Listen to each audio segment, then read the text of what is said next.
Angkat lagi, sikat.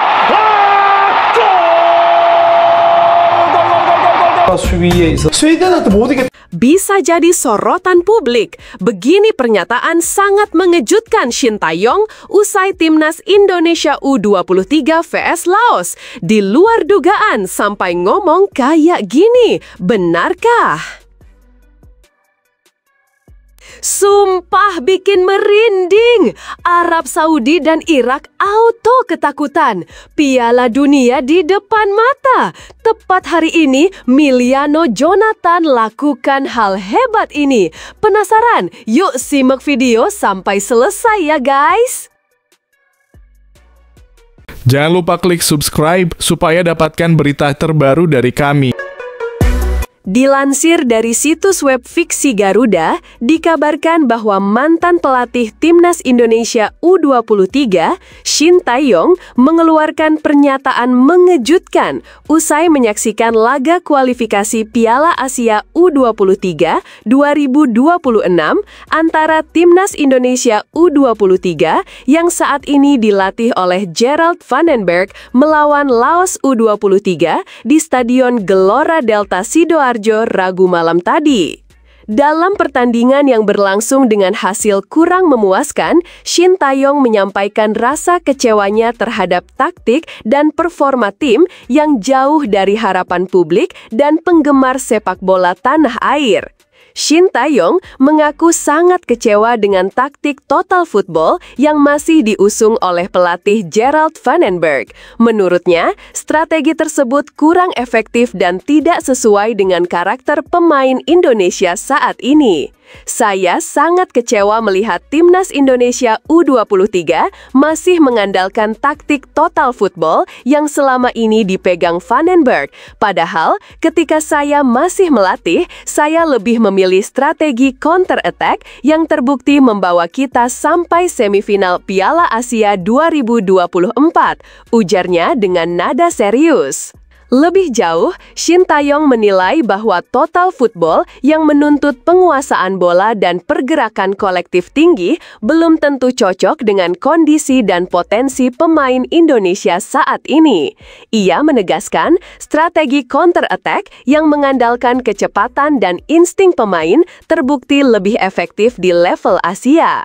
Selain menyoroti taktik, mantan pelatih asal Korea Selatan ini juga memberikan kritik keras terhadap pemanfaatan pemain, khususnya peran striker muda berbakat Rafael Struijk. Menurutnya, Gerald Vandenberg belum mampu menggunakan potensi maksimal Struijk dalam skema permainan. Rafael Struijk adalah pemain yang punya potensi besar. Dulu, saat saya melatih, dia mampu mencetak 2 gol penting ke gawang Korea Selatan U23 di semifinal Piala Asia 2024. Tapi, malam ini, saya lihat dia tidak digunakan secara optimal. Peran dia di lini depan tidak jelas dan kurang mendapat ruang, ujar Tae-yong. Pernyataan Shin Tae-yong semakin keras ketika membahas performa Timnas Indonesia U23 di babak pertama melawan Laos U23. Ia mengaku marah besar karena tim yang dianggap jauh lebih unggul gagal mencetak gol pada paruh waktu pertama. Sungguh memalukan, saya marah besar kenapa tim yang lebih kuat seperti Indonesia gagal mencetak gol di babak pertama lawan Laos yang sebenarnya bukan lawan sepadan. Kegagalan mencetak gol di babak pertama menurut Shin Tae-yong menunjukkan lemahnya efektivitas serangan dan penyelesaian akhir yang harus segera dibenahi. Ia juga memberikan peringatan serius menjelang pertandingan selanjutnya melawan Korea Selatan U23 yang merupakan lawan tangguh di grup ini. Kalau tim terus bermain seperti malam ini, saya tidak yakin kita bisa mengalahkan Korea Selatan U23 di laga terakhir. Mereka adalah tim yang sangat kuat dan punya disiplin taktik yang tinggi, kata Shin Tae-yong. Ia menekankan bahwa perubahan pola permainan sangat diperlukan agar peluang lolos ke putaran final Piala Asia U20 2026 tetap terbuka.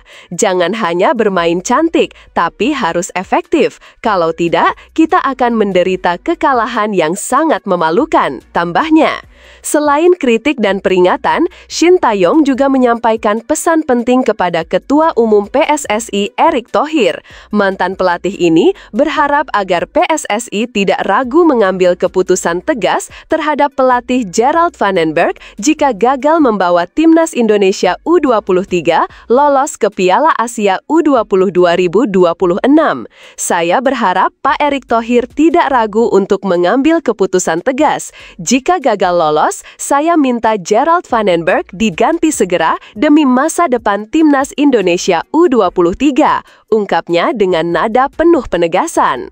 Pernyataan keras Shin Tae-yong ini menjadi sorotan utama dalam dunia sepak bola nasional. Beberapa pengamat sepak bola sepakat dengan kritik yang dilontarkan Tae-yong, khususnya soal taktik dan pemanfaatan pemain. Namun, ada juga yang berpendapat bahwa evaluasi terlalu dini bisa beresiko karena performa tim bisa berubah seiring waktu dan pertandingan berikutnya. Sementara itu, pelatih Gerald Vandenberg hingga kini belum memberikan tanggapan resmi atas kritik mantan pelatih legendaris tersebut. Namun, tekanan publik dan harapan besar untuk perbaikan tentu menjadi tantangan tersendiri bagi manajemen tim dan pelatih. Laga kualifikasi Piala Asia U23 2026 malam ini membuka banyak catatan penting bagi timnas Indonesia U23. Kecewa dengan taktik yang diterapkan, kritik terhadap pemanfaatan pemain kunci, hingga peringatan keras soal laga berat melawan Korea Selatan U23 menjadi poin utama dari pernyataan Shin Tae-yong. Kini, PSSI dan tim pelatih berada di bawah tekanan besar untuk mengambil langkah tepat demi masa depan sepak bola Indonesia dan demi memastikan timnas Indonesia U23 dapat lolos ke putaran final Piala Asia U26 dan membawa nama bangsa di pentas internasional. Tapi tunggu, benarkah kabar tersebut? Simak hasil penelusuran admin di akhir video ini ya guys. Laga antara tim nasional Timnas Indonesia U23 melawan Timnas Laos U23 berlangsung dalam suasana penuh semangat dan antusiasme tinggi. Pertandingan ini diawali dengan Timnas Indonesia U23 yang mengenakan kostum kebesaran mereka serba putih-putih, mulai dari jersey, celana, hingga kaos kaki, menandakan semangat dan harapan bersih untuk kemenangan. Di sisi lain, skuad muda Laos tampil dengan balutan seragam merah menyala, mencerminkan semangat juang dan tekad kuat untuk memberi perlawanan. Peluit tanda kick-off berbunyi, menandai dimulainya pertandingan yang langsung menyuguhkan tensi tinggi sejak menit-menit awal. Garuda Muda tampil cukup dominan dalam penguasaan bola dan mencoba mendikte tempo permainan. Hanya dalam beberapa menit sejak laga dimulai, Timnas Indonesia U23 berhasil menciptakan peluang emas pertama. Sebuah serangan cepat dibangun dari lini tengah, diakhiri dengan umpan matang dari Raihan Hanan yang berhasil diterima oleh Jens Raven. Raven menyambut umpan tersebut dan mengkonversinya menjadi gol dengan tendangan terukur ke gawang Laos. Namun sayangnya, kebahagiaan itu hanya berlangsung sesaat. Wasit pertandingan yang dibantu asisten wasit mengangkat bendera tanda offside. Keputusan ini kemudian diperkuat lewat tayangan ulang yang menunjukkan bahwa Jens Raven memang berada sedikit di depan garis pertahanan Laos saat menerima umpan. Gol pun dianulir dan skor tetap imbang 0-0. Tidak patah semangat, Timnas Indonesia terus melancarkan serangan demi serangan. Peluang berbahaya berikutnya tercipta di menit ke-9. Donny Tri, pemain yang tampil aktif dan eksplosif di sektor sayap kiri, melakukan tusukan berbahaya ke jantung pertahanan Laos. Dengan kecepatan dan kelincahan yang dimilikinya, Donny berhasil melewati penjagaan satu pemain dan melepaskan tembakan keras ke arah gawang. Namun, kiper Laos, Koplok Patip, menunjukkan refleks luar biasa dengan berhasil menepis bola dan menggagalkan peluang tersebut. Beberapa menit kemudian, giliran Arkan Fikri yang mencoba peruntungannya dengan mengirimkan umpan silang rendah dari sisi kanan lapangan.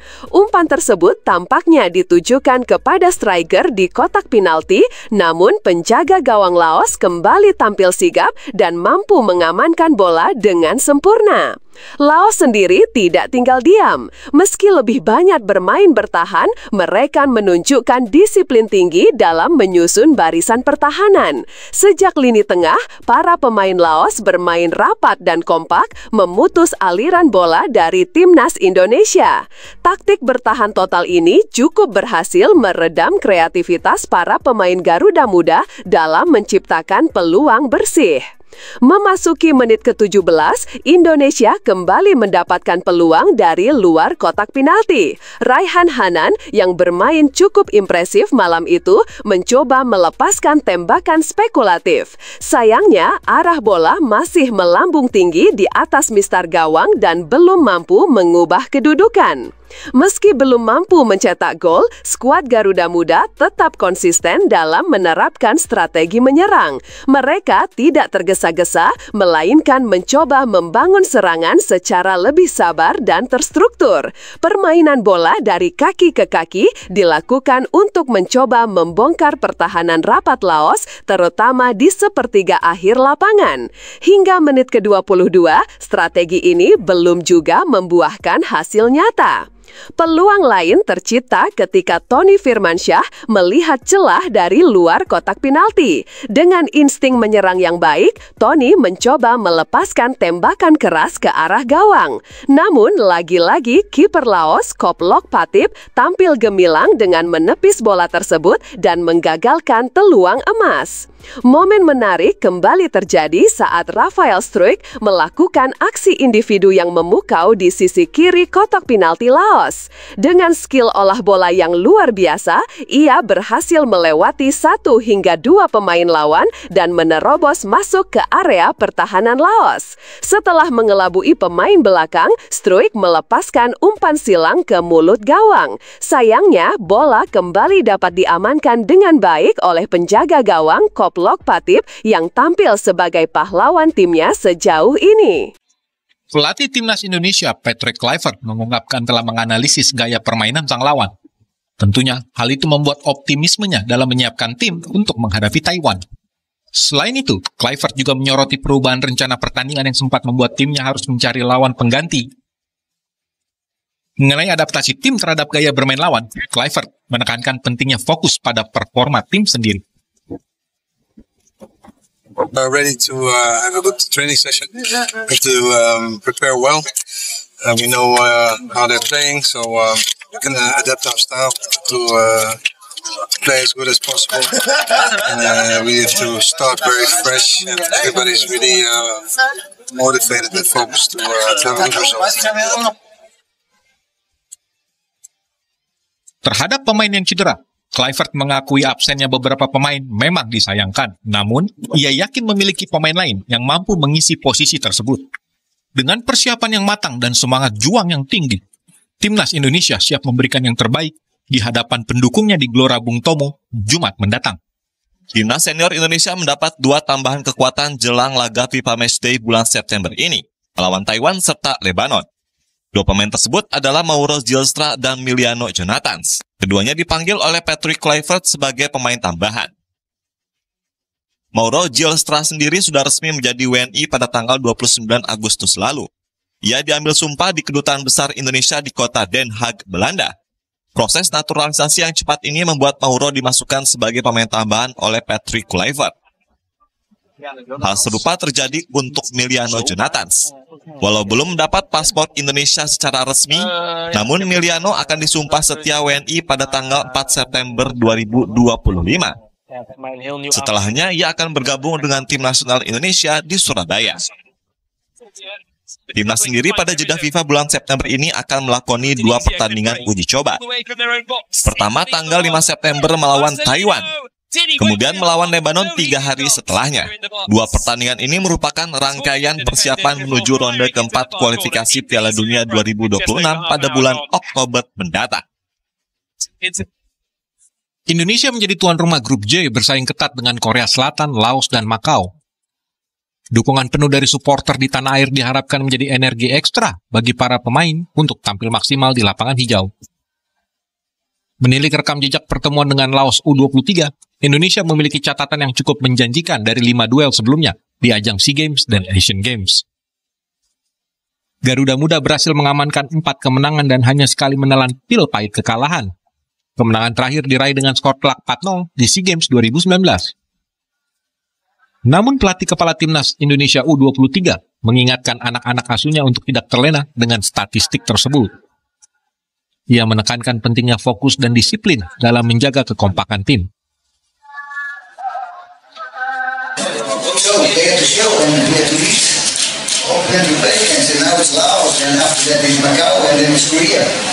I know some the Koreans are a very good team, but you can also lose the first game against opponents when people think they are not that strong. Because if we are not focused, then the pressure will come. So we have to focus on ourselves. Sementara itu, pemain timnas U23 Michael Tata berharap dukungan penuh dari para supporter akan menjadi energi tambahan bagi timnya. Ia yakin kehadiran supporter di stadion akan membakar semangat Garuda Muda untuk meraih hasil terbaik. Kondisi pemain semua sangat baik, sangat siap untuk pertandingan di malam hari nanti. Sudah mempersiapkannya juga di latihan. Dan kami fokus hanya pada tim kami aja. Yang tidak pikiran dan kami siap untuk dapat kemenangan dari. Dengan persiapan matang dan dukungan dari seluruh masyarakat Indonesia, Timnas Indonesia U23 siap memberikan penampilan terbaik dan meraih kemenangan di laga perdana kualifikasi Piala Asia U23 2026.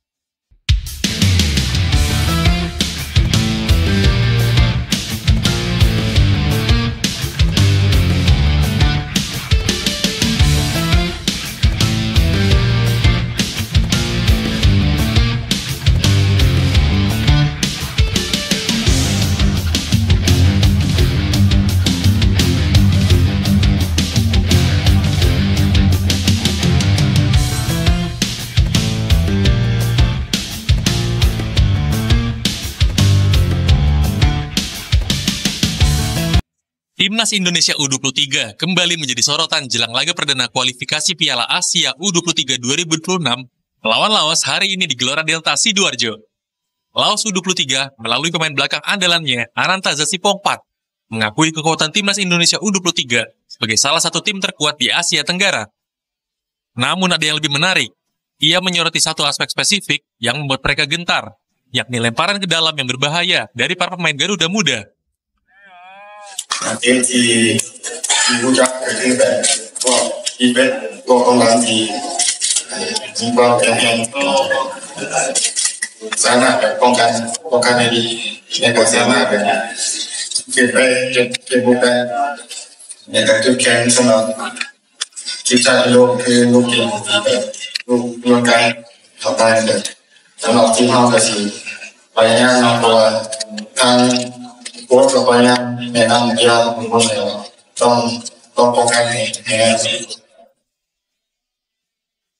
itu pelatih Laos U23 Ha Hyuk Jun, walaupun sempat menyinggung kekalahan Indonesia di final Piala AFF U23 lalu ketika melawan Vietnam, namun dia tetap mengakui kualitas dan mentalitas tim asuhan Gerald Van den Berg.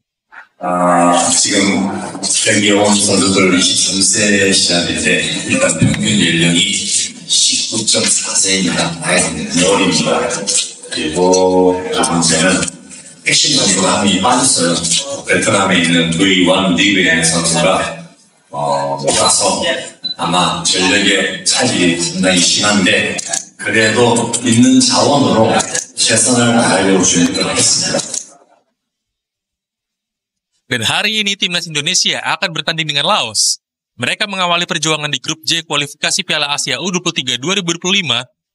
Bahkan pelatih Indonesia Gerald Van den Berg juga tegas mengatakan jika skuadnya sedang dalam kondisi terbaik. PSSI memastikan kesiapan untuk menggelar babak kualifikasi AFC U23 Asian Cup Saudi Arabia 2026 di Stadion Gelora Delta, Sidoarjo, Jawa Timur. Turnamen yang akan berlangsung pada 3 hingga 9 Agustus mendatang akan diikuti 4 negara, yakni Korea Selatan, Laos, Makau, dan Indonesia. Adapun Indonesia berperan sebagai tuan rumah di grup J. Sekjen PSSI Yunus Nusi menegaskan, ajang internasional tersebut diharapkan dapat menjadi momentum pemersatu bangsa. International match ini akan berjalan dengan baik, sukses, dan insya Allah timnas kita bisa memenangkan pertandingan dan tentu kami juga sangat berharap yang sangat penting bagi kami adalah keamanan. Sudah ada komitmen dari kawan-kawan supporter yang Jawa Timur dan Sidoarjo untuk menjaga hal itu. PSSI juga menjamin keamanan dan kenyamanan, baik bagi pemain maupun penonton.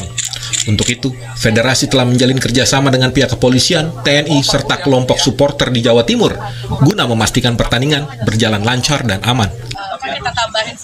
Kami juga sudah koordinasi dengan beberapa elemen supporter.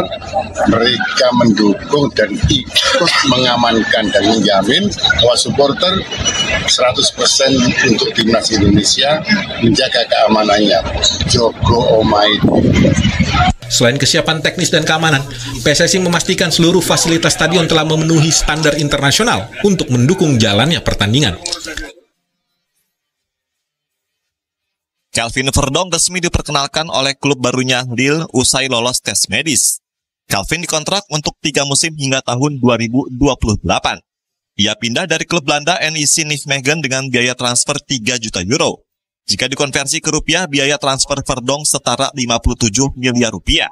Selain jadi pemain berpaspor Indonesia pertama di Liga Prancis, Verdong juga akan bermain satu tim dengan bintang sepak bola Eropa yang juga membela Lille. Bintang pertama adalah striker legenda Prancis pemenang Piala Dunia 2018 Olivier Giroud. Musim ini manajemen Lille mendatangkan Giroud dengan free transfer. Usai kontrak sang pemain bersama Los Angeles FC berakhir. Pemain berusia 38 tahun ini pernah membela klub besar Eropa seperti AC Milan, Arsenal, hingga Chelsea. Giroud menjadi bagian dari kesuksesan timnas Prancis meraih Piala Dunia 2018. Selanjutnya ada nama Thomas Meunier. Pemain asal Belgia ini pernah membela Paris Saint-Germain hingga Borussia Dortmund. Ia juga tercatat sebagai pemain timnas Belgia. Thomas sendiri akan menjadi rekan Kelvin Verdong di lini pertahanan. Selanjutnya ada gelandang asal Portugal André Gomes. Ia pernah mencatatkan karir bersama Barcelona, Everton, kemudian Benfica dan Valencia. André Gomes saat ini menjadi andalan Lille di lini tengah. Nama terakhir adalah sang adik Kylian Mbappe yaitu Ethan Mbappe. Ethan menjadi salah satu rising star sepak bola Prancis dan menjadi pemain muda yang diprediksi akan menjadi bintang sepak bola Prancis di masa depan. Terlebih usianya saat ini baru menginjak 18 tahun. Super League 2025-2026. Dari 4 laga awal, Macan Kemayoran belum terkalahkan, dengan mencatatkan 3 kemenangan dan 1 hasil imbang serta meraih 10 poin. Yang terbaru di pekan keempat, Persija mengalahkan salah satu unggulan juara Dewa United. Bertandang ke markas Dewa, Macan Kemayoran menang dengan skor meyakinkan 3-1. 3 gol Persija dicetak oleh Maxwell, Van Basti Sousa, serta Alano. Sedangkan Dewa United hanya mampu membalas 1 gol lewat aksi Alexis Mesiboro. Persija, kesalahan dari Samuel Bola akan mengambil terangis. Selain Persija, secara mengejutkan catatan tidak terkalahkan hingga pekan keempat juga dicetak oleh tim promosi PSIM Yogyakarta. Berstatus sebagai tim underdog justru membuat PSIM tampil lebih solid, terutama secara organisasi pertahanan. Di pekan keempat, PSIM mampu mencuri kemenangan di markas Malut United dengan skor 2-0. 2 gol PSIM dicetak oleh Nermin Hajiota dan Savio Sheva. Kemenangan ini membuat PSIM telah mengumpulkan 8 poin, dengan catatan 2 kemenangan dan 2 hasil imbang. Masih ada ancaman lainnya. Selain PSIM dan Persija, Arema FC juga meneruskan tren tidak terkalahkan hingga pekan keempat. Akhir pekan kemarin, Arema bermain imbang 0-0 di markas Persijap Jepara. Hasil tersebut membuat Arema memiliki rekor 2 kekalahan dan 2 hasil imbang, dengan torehan 8 poin.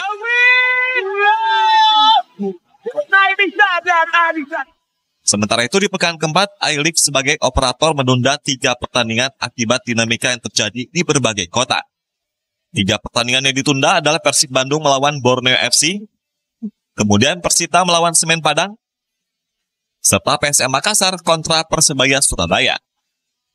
Saat ini Super League sendiri memasuki jeda karena agenda FIFA Matchday bulan September.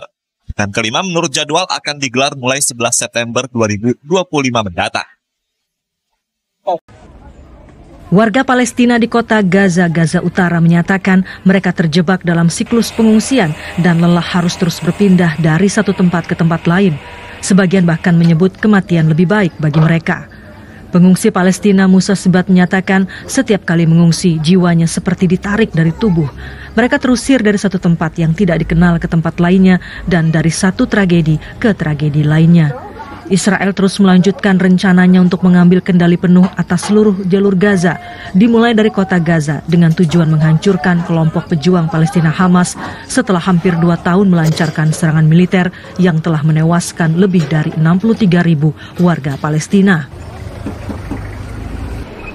Puluhan kapal bermuatan bantuan untuk Gaza Palestina bertolak dari Barcelona Spanyol pada Senin malam waktu setempat setelah sebelumnya terpaksa kembali ke pelabuhan akibat cuaca buruk.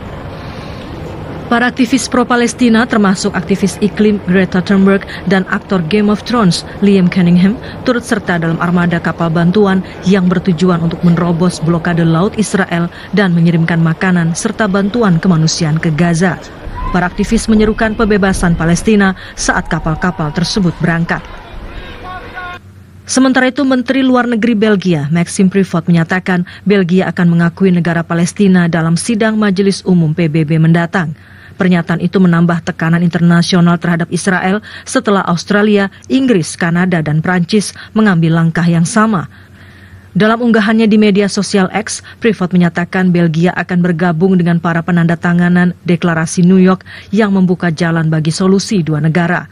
Keputusan ini diambil mengingat tragedi kemanusiaan yang terjadi di Palestina, khususnya Gaza, dan sebagai respon atas kekerasan yang dilakukan Israel yang melanggar hukum internasional.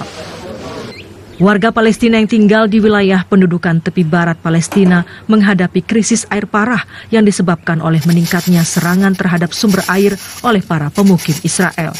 Di Ramallah, salah satu kota terbesar dan ibu kota administratif otoritas Palestina, warga yang menghadapi kekurangan air mengandalkan keran umum dengan mengisi botol-botol plastik untuk keperluan sehari-hari. PBB mencatat selama 6 bulan pertama tahun ini terjadi 62 insiden pemukim Yahudi merusak sumur air, pipa, jaringan irigasi, dan infrastruktur air lainnya di tepi barat. Di antara target tersebut terdapat mata air tawar dan stasiun distribusi air di Ein Samia, sekitar 16 km timur laut Ramallah yang melayani sekitar 20 desa Palestina dan sejumlah kota di sekitarnya. Vladimir Putin hari ini menyampaikan rasa terima kasihnya kepada Presiden China Xi Jinping atas sambutan hangat yang diterimanya saat kunjungan ke China. Putin menyebut Xi Jinping sebagai sahabat dekatnya. Putin mengatakan komunikasi erat kedua negara mencerminkan hubungan strategis Rusia-China yang kini berada pada tingkat lebih tinggi dari sebelumnya. Pertemuan itu menjadi bagian dari serangkaian pembicaraan bilateral menjelang parade militer besar-besaran di China. Xi dijadwalkan memimpin parade militer terbesar sepanjang sejarah China pada Rabu. Parade ini merupakan upaya menampilkan Beijing sebagai penjaga tatanan internasional di tengah ketidakpastian geopolitik yang mendalam. Pemimpin Korea Utara Kim Jong-un menyeberangi perbatasan ke China dengan kereta khususnya pada Selasa pagi untuk menghadiri perayaan menyerahnya Jepang pada Perang Dunia Kedua di China. Surat kabar resmi Korea Utara, Rodong Sinmun, menulis Kim berangkat dari Pyongyang, Korea Utara, menuju China pada Senin. Kim diperkirakan akan menghadiri parade militer di Beijing, China pada Rabu bersama Presiden China Xi Jinping serta pemimpin lain termasuk Presiden Rusia Vladimir Putin dan Presiden Iran Masoud Pezeshkian. Sebelum menyeberang ke China, Kim mengunjungi laboratorium rudal di Korea Utara. Pakar menilai kunjungannya bermaksud menekankan kekuatan nuklir Pyongyang sebelum bertemu dengan Xi dan Putin. Suriah mengekspor 600.000 barel minyak mentah berat dengan kapal tanker Nissos Christiana dari pelabuhan Tarsus pada Senin sebagai bagian dari kesepakatan dengan perusahaan dagang Bisurf Energy. Ekspor ini menjadi ekspor resmi pertama minyak Suriah dalam 14 tahun. Suriah mengekspor 380.000 barel minyak per hari pada 2010 sebelum protes terhadap pemerintahan Presiden Bashar al-Assad pecah setahun setelahnya dan berubah menjadi perang yang berlangsung hampir 14 tahun lamanya. Assad digulingkan pada Desember tahun lalu, pemerintahan baru yang dipimpin kelompok Islamis berjanji membangkitkan kembali perekonomian Suriah. Kementerian Keuangan Jepang merilis laporan statistik korporasi kuartalan pada Senin. Meski penjualan manufaktur naik 1,3% secara tahunan, laba mengalami penurunan hingga 11,5%. Penurunan laba terutama disebabkan faktor eksternal seperti kebijakan tarif Amerika Serikat dan nilai tukar mata uang yang tidak menguntungkan. Dari 11 subsektor manufaktur yang disurvei, 7 mengalami penurunan laba lebih dari 10%. Sektor transportasi mencatat penurunan laba hingga 29,7%. Harga emas internasional melonjak signifikan pada hari Senin. Kontrak berjangka emas pengiriman Desember pada divisi COMEX Bursa New York Mercantile Exchange mencetak rekor tertinggi sepanjang masa pada level $3.550 Amerika per ons atau 1,87 juta rupiah per gram. Analisis pasar menilai lonjakan tersebut terutama didorong oleh pelemahan mata uang dolar Amerika Serikat serta meningkatnya ekspektasi Bank Sentral Amerika Serikat The Fed akan memangkas suku bunga akhir bulan ini. Warga Sudan di Omdurman, ibu kota Khartoum, menyambut gembira digelarnya kembali perayaan jalanan untuk memperingati Maulid Nabi Muhammad SAW yang telah terhenti selama 3 tahun. Sejak perang meletus antara tentara Sudan dan pasukan paramiliter RSF pada April 2023, tradisi prosesi Maulid Nabi telah dihentikan. Tahun ini, warga mengungkapkan kegembiraan mereka karena tradisi tersebut kembali digelar. Selama 12 hari menjelang Maulid Nabi Muhammad, masyarakat Sudan berpartisipasi dalam berbagai acara dan pertunjukan, sementara pasar-pasar menjual panganan manis yang dibuat khusus untuk perayaan Maulid. Salah seorang warga Sudan, Ibnu Omar Muhammad, mengatakan perwujudan cinta kepada Nabi Muhammad terwakili dalam perayaan yang penuh sukacita, agung dan indah yang tiada duanya di dunia. Perayaan Maulid Nabi ini tersebar di seluruh kota dan desa di Sudan selama 12 hari. Meskipun kondisi ibu kota relatif tenang dan ribuan pengungsi Sudan telah kembali, pertempuran antara RSF dan tentara masih berkecamuk di wilayah Kordofan di Sudan Tengah dan Al-Fasir di Darfur, Sudan Barat. Nabi Muhammad lahir di Mekah, Arab Saudi tahun 571 Masehi. Maulidnya diperingati setiap tahun pada tanggal 12 Rabiul Awal, bulan ketiga dalam kalender Islam. Kelahirannya dirayakan dengan berbagai perayaan di negara-negara yang berpenduduk mayoritas Muslim. Setelah ditelusuri oleh admin, berita pertama tadi hanya karangan ya guys. Tujuannya untuk edukasi penonton karena mulai marak berita karangan yang menyebar di YouTube. Penulis juga sudah memperingatkan agar hati-hati sebelum menyebarkan video ke orang lain ya guys.